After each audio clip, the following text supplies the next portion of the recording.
Welcome to the Deeper Thinking podcast, where we explore the ideas that shape how we see the world. In this episode, we take on one of the most fundamental forces in human history: language.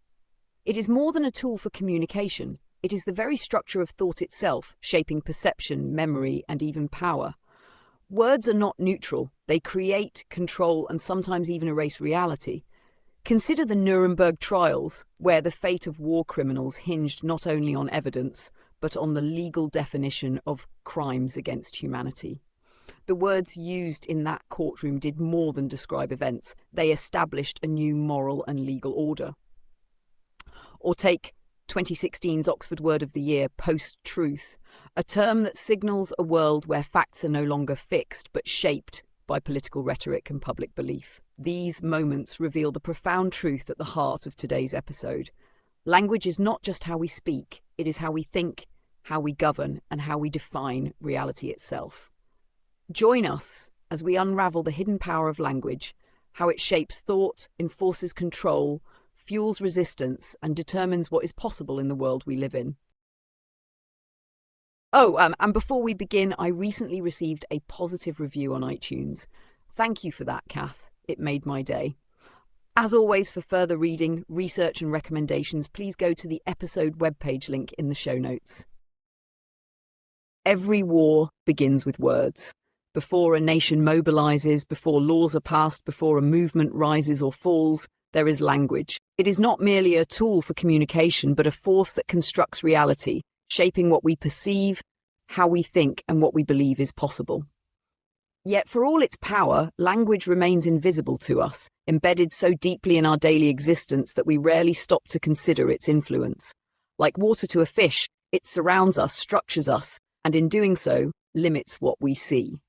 Consider a courtroom where a legal verdict hinges on the interpretation of a single word. In contract law, the difference between shall and may can determine the obligations of an entire corporation. In criminal cases, the meaning of reasonable doubt can mean the difference between freedom and imprisonment. Or take political rhetoric. A war is framed as an intervention. Mass firings become workforce optimization. Surveillance is rebranded as data collection. Language does not passively describe events. It frames them, distorts them, and defines them. Orwell understood this with terrifying clarity when he conceived of Newspeak in 1984, a language designed to make critical thought impossible. This is not just fiction. Governments, media, and corporations wield linguistic precision as an instrument of power every day. But if language is so powerful, why do we fail to recognize its influence? The answer lies in its omnipresence. We acquire it effortlessly as children, speaking fluently before we fully understand its structure. It structures our very cognition, yet feels as natural as breathing. That sense of inevitability is an illusion, one that hides just how profoundly language shapes human consciousness. Nowhere is this more evident than in the sheer universality of language itself. Every known society has developed a complex linguistic system. There has never been a human culture discovered without grammar, syntax, and a vast evolving lexicon. Language is not an optional feature of human experience. It is a biological imperative. While primates can learn a few hundred symbols and string together basic phrases, even a 3-year-old human can construct grammatically novel sentences, embedding clauses within clauses, an ability no other species has replicated. Why? Because language is not just a learned behavior. It is a cognitive framework that defines how we process reality. The implications are staggering. If language is more than communication, if it is the infrastructure of human thought, then understanding it is not an academic exercise. It is a necessity. To study language is to study ourselves, to uncover the hidden logic that governs not just speech, but perception, memory, and identity. It means acknowledging that what we say is not merely a reflection of what we think, but often the very reason we think it in the first place. It means accepting that language does not simply describe reality, it constructs it, controls it, and in the wrong hands can even erase it. Language does not merely reflect thought, it actively structures it. The idea that different languages encode different cognitive realities, often explored through the lens of linguistic relativity, has long been debated. While strong forms of linguistic determinism, which claim that language rigidly confines thought, have been largely discredited, the subtler claim remains. The structure of a language influences how its speakers categorize, remember, and even perceive the world. Thought is not independent of language, nor is it wholly constrained by it. Instead, language functions as a cognitive scaffold, shaping what feels intuitive, what is easily grasped, and what remains at the edges of perception. This influence is most apparent in how languages encode space, time, and selfhood. Consider the difference between egocentric and geocentric spatial orientation. In English, we use relative directions, left, right, in front and behind, anchoring spatial relationships to the speaker's position. But in some Aboriginal Australian languages, speakers refer to absolute cardinal directions, north, south, east, west, regardless of personal orientation. Studies have shown that speakers of these languages develop an extraordinary sense of direction, maintaining spatial awareness even in unfamiliar environments. Their language does not simply label existing cognitive abilities, it trains, enhances, and reinforces them in ways that are fundamentally different from languages with egocentric reference points. Language also encodes selfhood in culturally distinct ways. In Japanese, the concept of I is fluid, shifting depending on context and social hierarchy. A speaker may choose among watashi, boku, ore, atashi, or other pronouns, each carrying different levels of formality, humility, or masculinity. By contrast, English offers a fixed singular I, reinforcing a more individualistic conception of the self.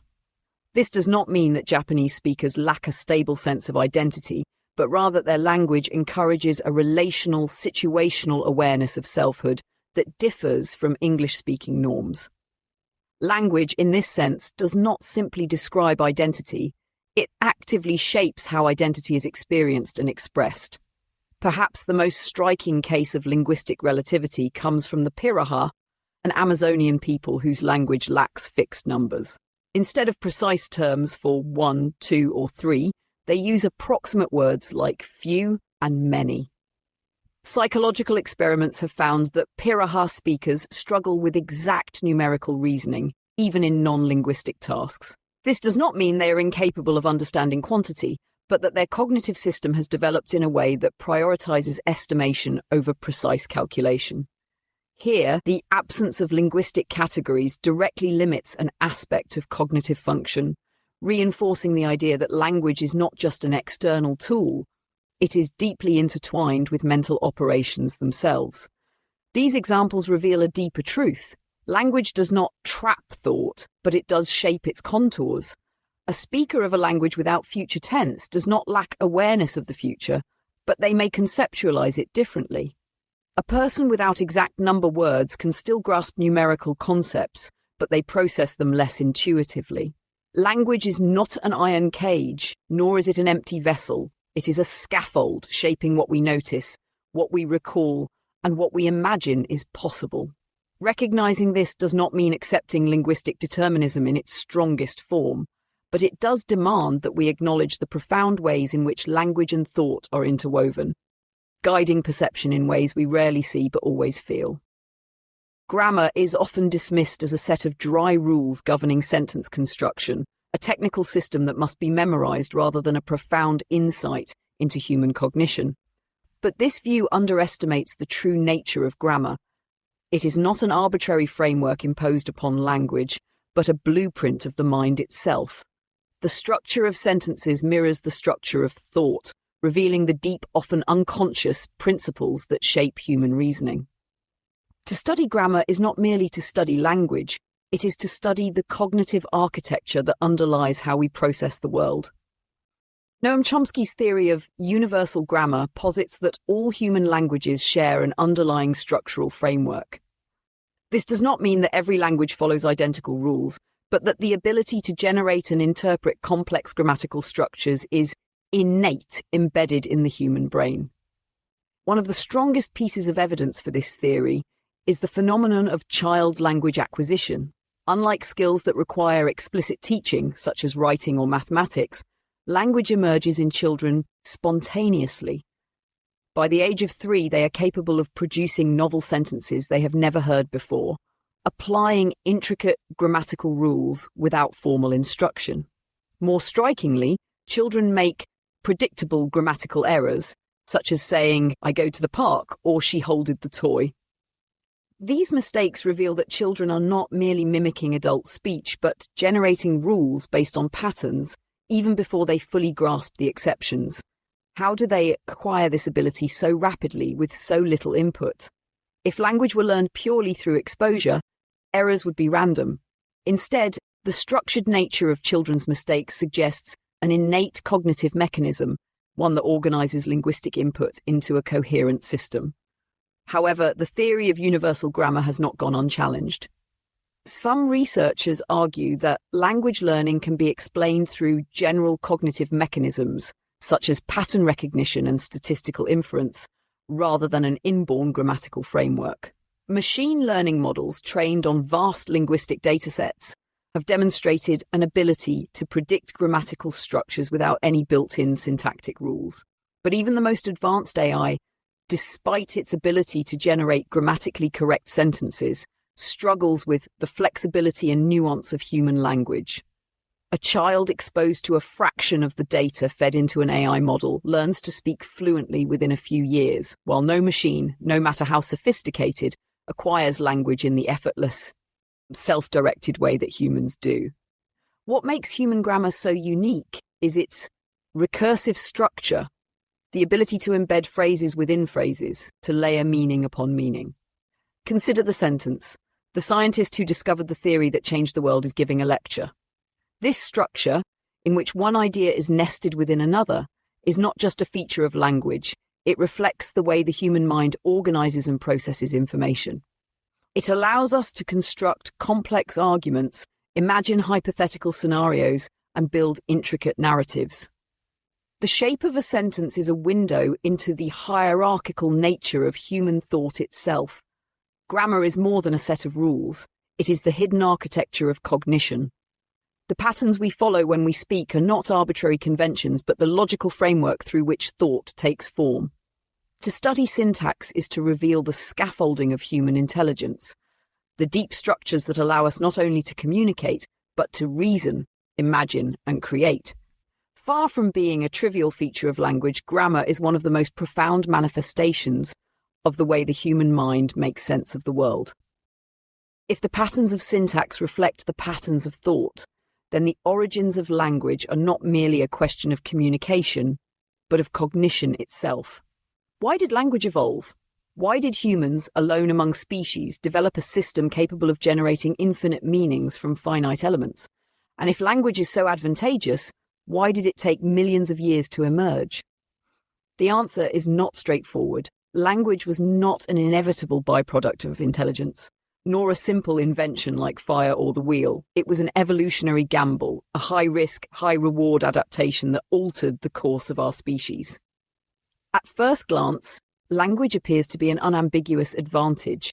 The ability to communicate precise information, where food is, what dangers lurk, how to cooperate, should have conferred an obvious survival benefit. And yet language did not come without cost. The human vocal tract, which enables our wide range of sounds, is a dangerously flawed design. Unlike other primates whose larynxes sit high in the throat, humans have a descended larynx. This anatomical shift allows for the fine control of pitch and articulation necessary for speech, but it also creates a deadly vulnerability, the risk of choking. No other species regularly suffocates on its own food. Why then did evolution take such a gamble? One possibility is that the benefits of language were so immense that they outweighed the risks. Unlike other forms of communication found in the animal kingdom, facial expressions, gestures, vocal calls, language is not limited to the here and now. A vervet monkey can signal the presence of a predator, but it cannot discuss the predator's behavior or speculate about its next move. A chimpanzee can teach its offspring how to use a tool, but it cannot explain why the tool works. Humans, by contrast, can convey abstract thought, ideas about the past, the future, the unseen. Language allowed for long-term planning, the transmission of knowledge across generations, and the formation of complex social structures. It was not just a tool for survival, it was the foundation of culture. But language did not evolve overnight. The fossil record suggests that the human brain expanded dramatically over the course of a few million years, with certain regions, particularly those linked to speech and symbolic thought, undergoing significant changes. Yet even early Homo sapiens, with brains as large as our own, may not have spoken in anything like modern language. The cognitive prerequisites had to be in place first: memory, theory of mind, the ability to recognize patterns.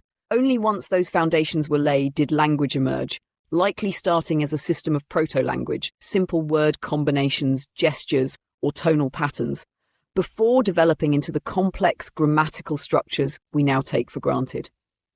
If language was an evolutionary bet, it was one that paid off spectacularly.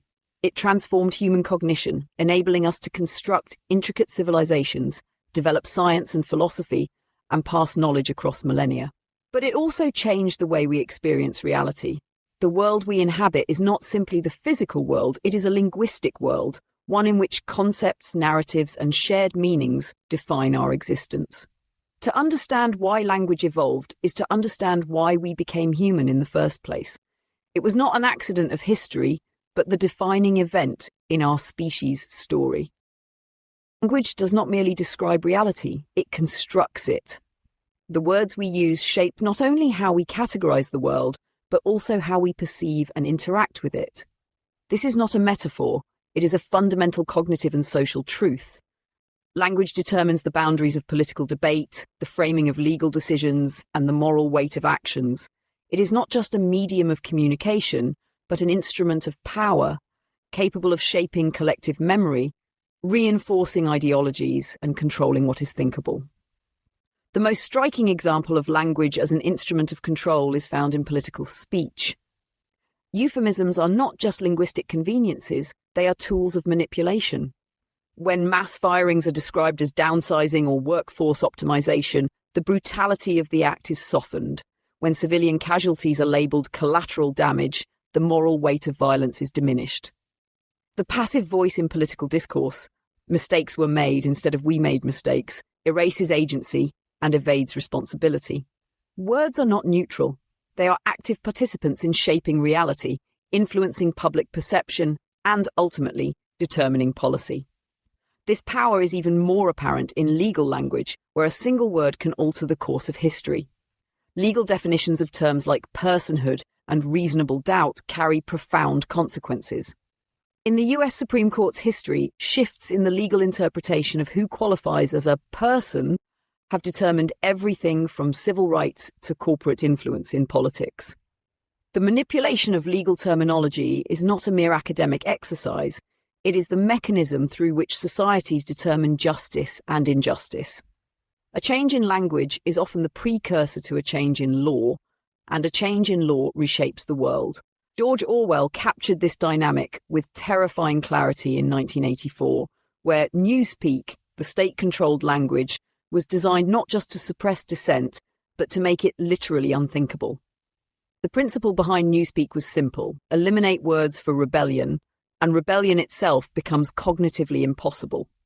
This may seem extreme, yet real-world parallels exist.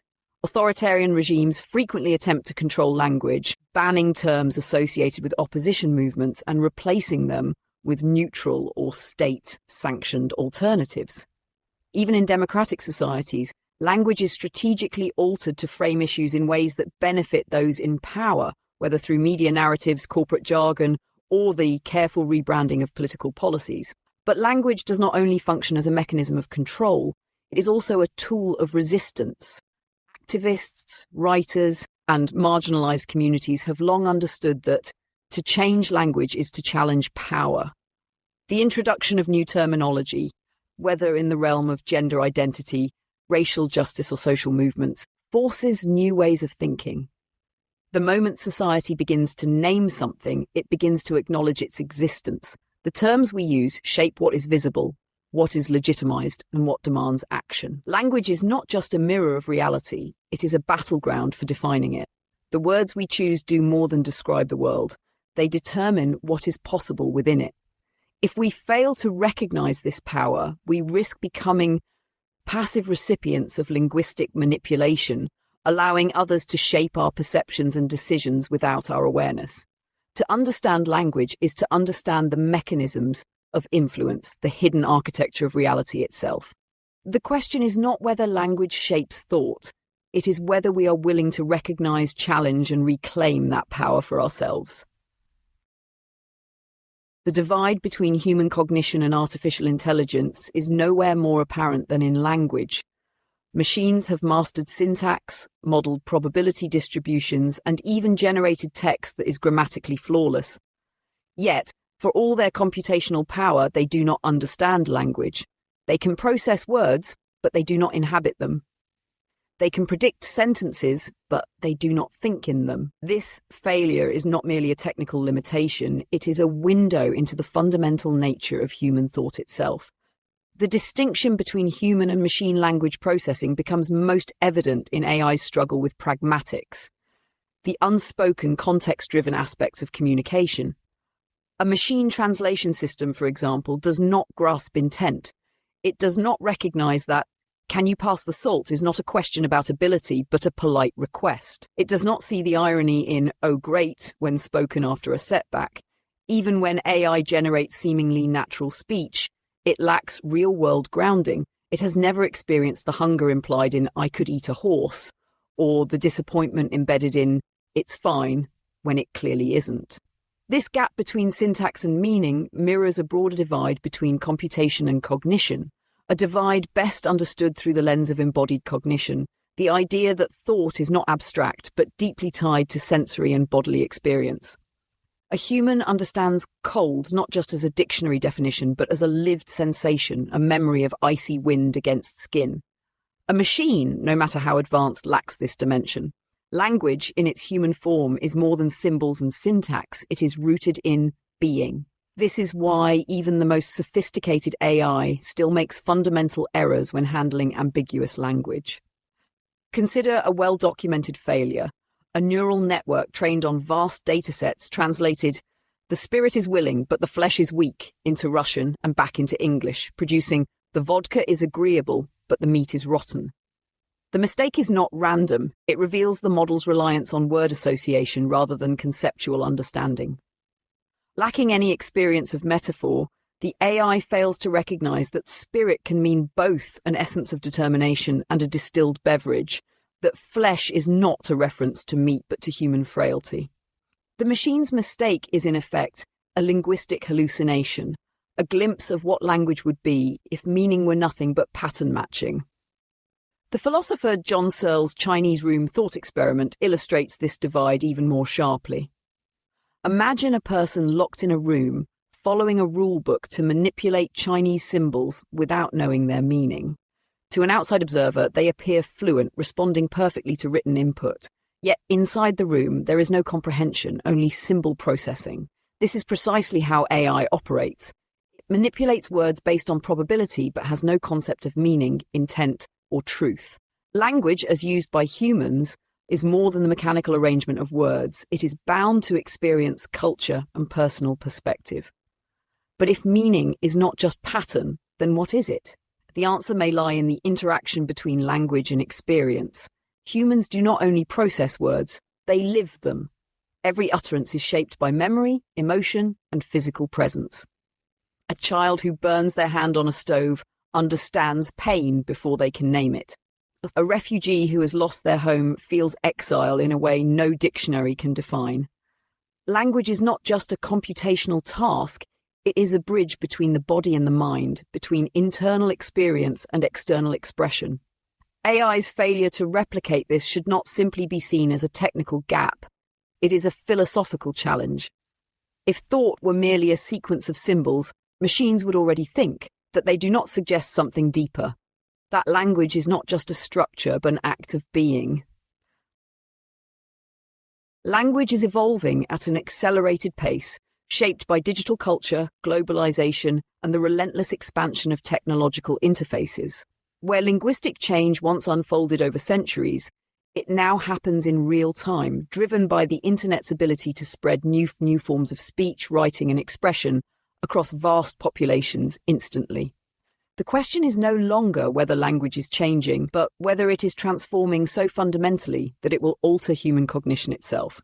The internet has created entirely new linguistic ecosystems, from Twitter's compressed syntax to TikTok's performative speech patterns and Discord's hyper-niche dialects. These digital spaces do not merely accelerate slang, they redefine linguistic norms. Take the rise of visual grammar. GIFs, reaction memes, and emojis are no longer accessories to text, but function as linguistic units in their own right. A single laughing skull emoji can express irony, exhaustion, or even a layered mix of both, depending on context. The punctuation of a text message, whether it ends in a period or lowercase letters, now carries subtle yet profound social meaning.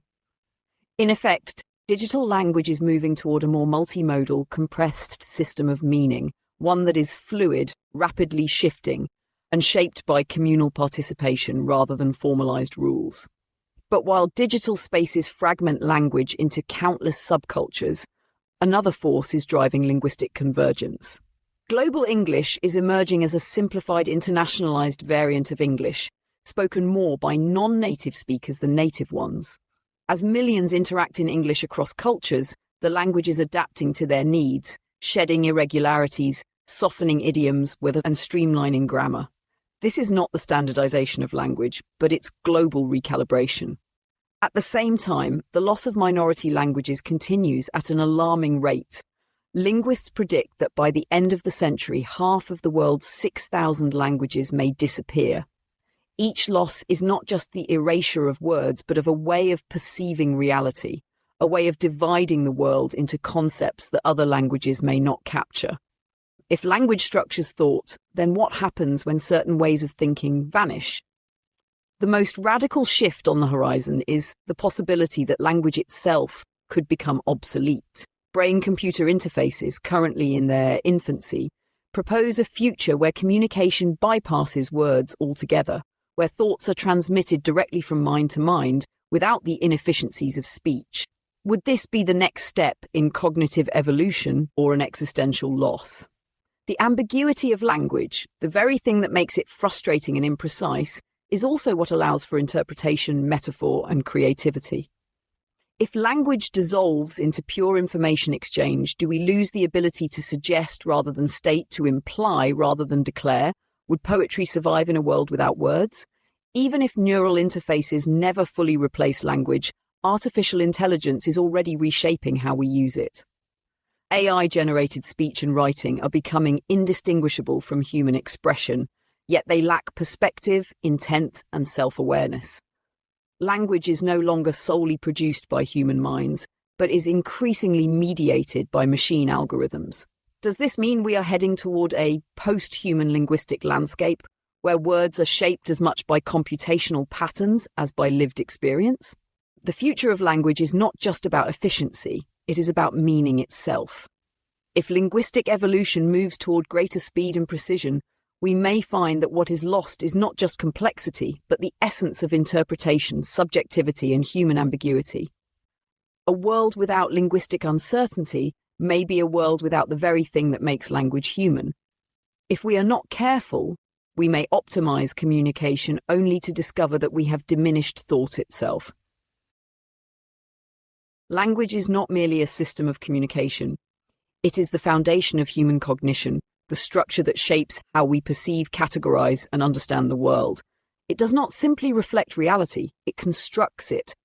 From the syntax we use to organize thoughts to the metaphors that frame our deepest ideas, language is the invisible architecture of the mind. Yet, despite its omnipresence, we rarely examine how profoundly it shapes us. The way we speak, the words available to us, and the conceptual structures they encode influence not just what we say, but what we think is possible. If language is a cognitive scaffold, then its evolution or erosion matters. In an era of rapid linguistic change, driven by technology, globalization, and artificial intelligence, we must ask, what happens when the fundamental structures of language shift? If digital culture continues to accelerate linguistic fragmentation, will human cognition become similarly fractured? If artificial intelligence begins to mediate more of our communication, does that subtly reshape the way we process meaning? And if neural interfaces ever replace words with direct transmission of thought, do we gain precision while sacrificing interpretation, metaphor, and ambiguity, the very elements that make language human? The future of language is not simply a question of efficiency or technological advancement. It is a question of what it means to be human. Language is not just a tool we use, it is the medium through which we construct meaning, identity, and reality itself. If we fail to recognize its influence, we risk allowing language to be shaped for us by forces we do not control, eroding the very structures that allow us to think critically, express creativity, and navigate the complexities of human experience. To lose language is not merely to lose words. It is to step into a world where the sky has no name, time has no shape, and thought itself dissolves into silence. If we fail to understand language, we fail to understand ourselves. And if we do not safeguard its depth, its ambiguity, and its richness, we may wake to find that we have not only lost our words, but the world they once allowed us to imagine. Thank you for listening to this episode of the Deeper Thinking podcast, an audio essay read by me, Holly, your digital narrator. For further reading, resources, and recommendations, visit the episode webpage linked in the description. Until next time.